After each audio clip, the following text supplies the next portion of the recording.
शेषनाग की सैया पर सृष्टि के पालन करता है। नारायण की भक्ति से जीवन मेरा चलता है। प्रणाम भक्तजनों, आप सबका स्वागत है मेरे YouTube चैनल ज्योति धर्म गंगा में। और आज मैं आपके लिए श्रावण मास के कृष्ण पक्ष की एकादशी की कथा लेकर आई हूँ। श्रावण मास के कृष्ण पक्ष की एकादशी को कामिका एकादशी व्रत के नाम से जाना जाता है। कामिका एकादशी को श्रेष्ठतम व्रतों में से एक माना जाता है। मान्यता है कि अगर आपकी कोई इच्छा लंबे समय से अधूरी है तो कामिका एकादशी का विधिवत व्रत रखकर आप भगवान के समक्ष उस कामना की पूर्ति की प्रार्थना कर सकती हैं। ऐसा करने से भगवान विष्णु आपकी कामना को जरूर पूरा करती हैं। यह भी माना जाता है कि कामिका एकादशी से व्यक्ति के समस्त पापों का नाश हो जाता है। कामिका एकादशी वाले दिन भगवान विष्णु के गदाधारी स्वरूप की पूजा करने का विधान है। आइए अब हम सब मिलकर कथा सुनते हैं। कुंती पुत्र धर्मराज युधिष्ठिर कहने लगे कि हे भगवान, आषाढ़ शुक्ल देवशयनी एकादशी तथा चतुर्मास्य महात्म्य मैंने भली प्रकार से सुना। अब आप कृपा करके श्रावण कृष्ण एकादशी का क्या नाम है यह बताइए। श्री कृष्ण भगवान कहने लगे कि हे युधिष्ठिर, इस एकादशी की कथा एक समय स्वयं ब्रह्मा जी ने देवर्षि नारद से कही थी, वही मैं तुमसे कहता हूँ। नारद जी ने ब्रह्मा जी से पूछा था कि हे पितामह, श्रावण मास की कृष्ण पक्ष की एकादशी की कथा सुनने की मेरी इच्छा है। उसका क्या नाम है, क्या विधि है और उसका महात्म्य क्या है, सो कृपा करके मुझसे कहिए।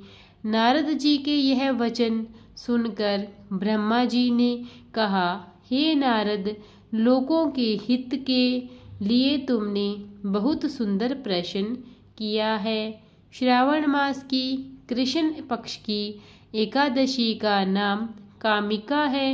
उसके सुनने मात्र से वाजपेय यज्ञ का फल मिलता है। इस दिन शंख चक्र गदाधारी विष्णु भगवान का पूजन होता है, जिनके नाम श्रीधर, हरि, विष्णु, माधव, मधुसूदन है। उनकी पूजा करने से जो फल मिलता है सो सुनो।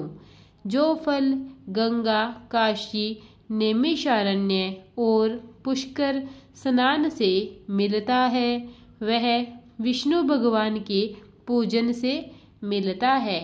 जो फल सूर्य व चंद्र ग्रहण पर कुरुक्षेत्र और काशी में स्नान करने से, समुद्र वन सहित पृथ्वी दान करने से, सिंह राशि के बृहस्पति में, गोदावरी और गंडकी नदी में स्नान करने से भी प्राप्त नहीं होता, वह भगवान विष्णु के पूजन से मिलता है।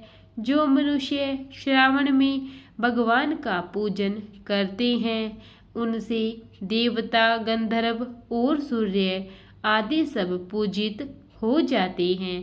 अतः पापों से डरने वाले मनुष्यों को कामिका एकादशी का व्रत और विष्णु भगवान का पूजन अवश्यमेय करना चाहिए। पाप रूपी कीचड़ में फंसे हुए और संसार रूपी समुद्र में डूबे मनुष्यों के लिए इस एकादशी का व्रत और भगवान विष्णु का पूजन अत्यंत आवश्यक है। इससे बढ़कर पापों के नाशों का कोई उपाय नहीं है। हे नारद, स्वयं भगवान ने यही कहा है कि कामिका व्रत से जीव कुयोनि को प्राप्त नहीं होता। जो मनुष्य इस एकादशी के दिन भक्ति पूर्वक तुलसी दल भगवान विष्णु को अर्पण करते हैं वे इस संसार के समस्त पापों से दूर रहते हैं। विष्णु भगवान रत्न, मोती, मणि तथा आभूषण आदि से इतने प्रसन्न नहीं होते जितने तुलसी दल से होते हैं। तुलसी दल पूजन का फल 4 भार चांदी और 1 भार स्वर्ण के दान के बराबर होता है। हे नारद, मैं स्वयं भगवान की अति प्रिय तुलसी को सदैव नमस्कार करता हूँ। तुलसी के पौधे को सींचने से मनुष्य की सब यातनाएं नष्ट हो जाती है। दर्शन मात्र से सब पाप नष्ट हो जाती है और स्पर्श से मनुष्य पवित्र हो जाता है। भगवान श्री कृष्ण बोले, हे युधिष्ठिर, आपने अब तक कामिका एकादशी का महात्म्य तो सुना, अब एक पौराणिक कथा मैं आपसे कहता हूँ। एक गांव में एक वीर क्षत्रिय रहता था। एक दिन किसी कारणवश उसकी ब्राह्मण से हाथापाई हो गई और ब्राह्मण की मृत्यु हो गई। अपने हाथों मारे गए ब्राह्मण की क्रिया उस क्षत्रिय ने करनी चाहिए, परंतु पंडितों ने उसे क्रिया में शामिल होने से मना कर दिया। ब्राह्मणों ने बताया कि तुम पर ब्रह्म हत्या का दोष है, पहले प्रायश्चित कर इस पाप से मुक्त हो जाओ, तब हम तुम्हारे घर भोजन करेंगे। इस पर क्षत्रिय ने पूछा कि इस पाप से मुक्त होने का क्या उपाय है। तब ब्राह्मणों ने बताया कि श्रावण माह के कृष्ण पक्ष की एकादशी को भक्ति भाव से भगवान श्रीधर का व्रत एवं पूजन कर ब्राह्मणों को भोजन करा के सदक्षिणा के साथ आशीर्वाद प्राप्त करने से इस पाप से मुक्ति मिल जाएगी। पंडितों के बताए हुए तरीके से व्रत करने पर भगवान श्रीधर प्रसन्न हो गए और उन्होंने क्षत्रिय को दर्शन देकर कहा कि तुम्हें ब्राह्मण हत्या के पाप से मुक्ति मिल गई है। प्रेम से बोलिए विष्णु महाराज की जय। आइए अब हम कामिका एकादशी व्रत की आरती करते हैं। ओम जय एकादशी माता, विष्णु पूजा व्रत को धारण कर शक्ति मुक्ति पाता। ओम जय एकादशी माता, तेरे नाम गिनाऊं देवी, भक्ति प्रदान करनी, गण गौरव की देनी माता, शास्त्रों में वरनी।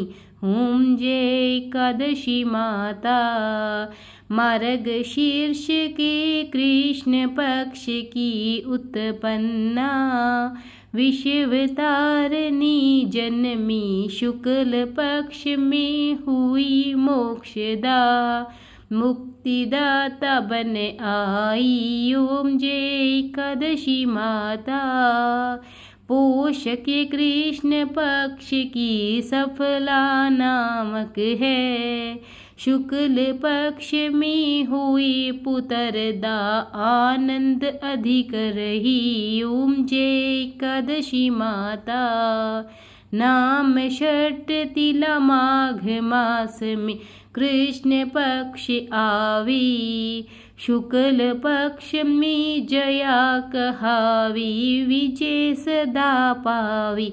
ओम जय एकादशी माता, विजा फागुन कृष्ण पक्ष में शुक्ला आमल की, पाप मोचनी कृष्ण पक्ष में चेतर महाबली की। ओम जय एकादशी माता, चैत्र शुक्ल में नाम कामदा धन देने वाली, नाम वरूथिनी कृष्ण पक्ष में वैशाख महावाली।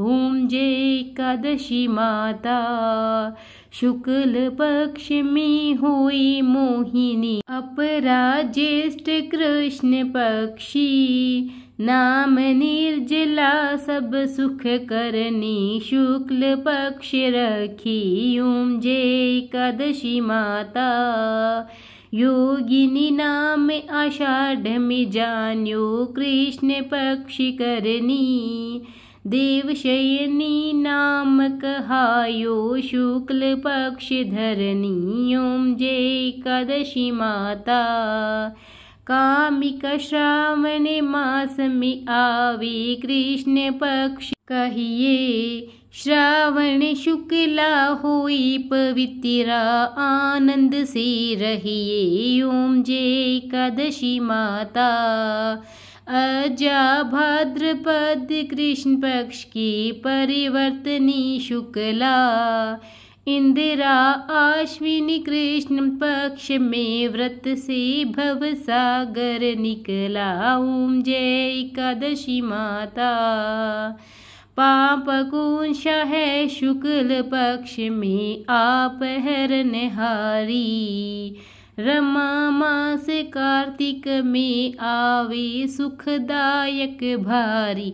ओम जय एकादशी माता, देवोत्थानी शुक्ल पक्ष की दुख नाशक मैया, पावन मास में करूं विनती, पार करो नैया। ओम जय एकादशी माता, परमा कृष्ण पक्ष में होती जन मंगल करनी, शुक्ल मास में हुई पद्धिनी, दुख दर दर हरनी। ओम जय एकादशी माता, जो कोई आरती एकादशी की भक्ति सहित गावे, जन गुरु दिता स्वर्ग का वासा, निश्चय वह पावे। ओम जय एकादशी माता, जय एकादशी माता, मैया जय एकादशी माता। प्रेम से बोलिए विष्णु महाराज की जय। प्रिय भक्तजनों, अगर आपको मेरी यह एकादशी की कथा अच्छी लगी हो तो इसे ज़्यादा से ज़्यादा लाइक और शेयर कीजिए और कमेंट में भगवान विष्णु की जय बोलिए। और अगर आप मेरे चैनल पर नए हैं, आपने अब तक मेरे चैनल को सब्सक्राइब नहीं किया है, तो कृपया करके उसे सब्सक्राइब कीजिए और बेल आइकन दबा दीजिए, ताकि नित्य मेरी सभी वीडियो सर्वप्रथम आपको मिलती रहे। धन्यवाद।